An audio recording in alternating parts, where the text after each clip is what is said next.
मैं हूं आपके साथ अक्षिता मौर्य। आप देख रहे हैं न्यूज़ 7 हिंदी। आइए नजर डालते हैं उत्तर प्रदेश की मुख्य खबरों पर। उत्तर प्रदेश परिवहन विभाग ने जनता की सुविधा को ध्यान में रखते हुए एक बड़ा बदलाव किया है। अब गाजियाबाद आरटीओ में डिजिटल पेमेंट की सुविधा शुरू कर दी गई है, जिससे वाहन मालिकों और ड्राइवरों को टैक्स या जुर्माना भरने के लिए कैश लेकर आने की आवश्यकता नहीं होगी। इस नई व्यवस्था के तहत लोग सेकंडों में क्रेडिट कार्ड, डेबिट कार्ड और यूपीआई जैसे डिजिटल तरीकों से भुगतान कर सकेंगे। इतना ही नहीं, सड़क पर चेकिंग अभियान के दौरान प्रवर्तन टीमों के पास भी पीओएस मशीन उपलब्ध रहेगी, जिससे मौके पर ही कार्ड के जरिए चालान का भुगतान किया जा सकेगा। विभाग जल्द ही इन पीओएस मशीनों में यूपीआई स्कैनर का विकल्प भी जोड़ने जा रहा है, ताकि क्यूआर कोड स्कैन करके तुरंत भुगतान किया जा सके। अधिकारियों का मानना है कि ये कदम न केवल आम लोगों का समय बचाएगा, बल्कि कैशलेस लेन देन को भी बढ़ावा देगा और नकदी लेन देन से जुड़े जोखिम को कम करेगा। साथ ही इस सुविधा से पारदर्शिता में भी सुधार होगा और चालान या टैक्स से जुड़ी प्रक्रिया और सरल हो जाएगी। परिवहन विभाग का ये प्रयास डिजिटल इंडिया और कैशलेस इकोनॉमी के लक्ष्य को मजबूती देने वाला साबित हो सकता है। आने वाले समय में विदिन वीक प्रवर्तन अधिकारियों को भी उपलब्ध हो जाएगी। अब कोई भी व्यक्ति कार्यालय में किसी काम से आता है, जैसा कि आप अवगत है, हमारी ज़्यादातर सेवाएं फेसलेस है, ऑनलाइन है, तो ऑनलाइन पेमेंट करने की सुविधा है। फिर भी यदि किसी को जहां पर कैश जमा करने की ज़रूरत थी, लेकिन कैश कई बार लोगों के पास नहीं रहता था, कार्ड रहता था, तो कार्ड से भी अब हम पेमेंट कार्यालय में करवा सकेंगे। और ये व्यवस्था पहले चरण में कुछ चुनिंदा जिलों में लागू की गई है। आने वाले समय में उत्तर प्रदेश के सभी जिलों में लागू होगी, और उन जिलों में जिनमें लागू की गई है उसमें से गाजियाबाद भी एक है।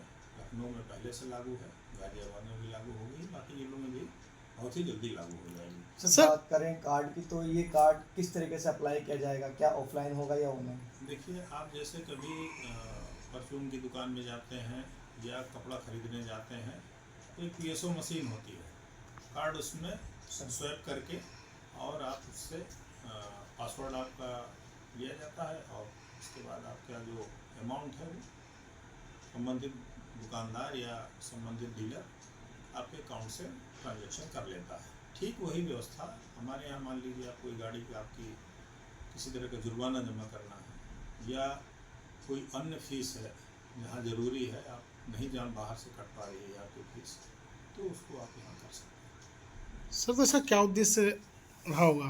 किस उद्देश्य से इसको रखा गया है? देखिए, उद्देश्य हर काम का एक ही उद्देश्य है कि जनता को ज़्यादा से ज़्यादा सहूलियत मिल सके। और आज के युग में खासकर जो नई पीढ़ी है, वो कैश तो कोई लेके चलता है। और माननीय सांसद घाटमपुर विधानसभा क्षेत्र में आजादी के अमृतकाल में राष्ट्रभक्ति का अद्भुत नजारा देखने को मिला, जब मोदी जी के आह्वान पर पतारा, घाटमपुर, कोनिया और बरिपाल सहित करीब आधा दर्जन जगहों से भव्य तिरंगा यात्रा निकाली गई। बरिपाल मंडल के सजेती में सदर बाजार से बहेरेश्वर मंदिर तक हर घर तिरंगा का संदेश जन जन तक पहुंचाया गया। कार्यक्रम में जिला महामंत्री वेदव्रत सचान, किसान मोर्चा जिला अध्यक्ष संदीप बाजपेयी, मंडल अध्यक्ष विजय निषाद, वरिष्ठ भाजपा नेता विजय सचान और कार्यक्रम संयोजक रणबीर सचान सहित कई गणमान्य नेता, भाजपा कार्यकर्ता और बड़ी संख्या में स्थानीय लोग शामिल हुए।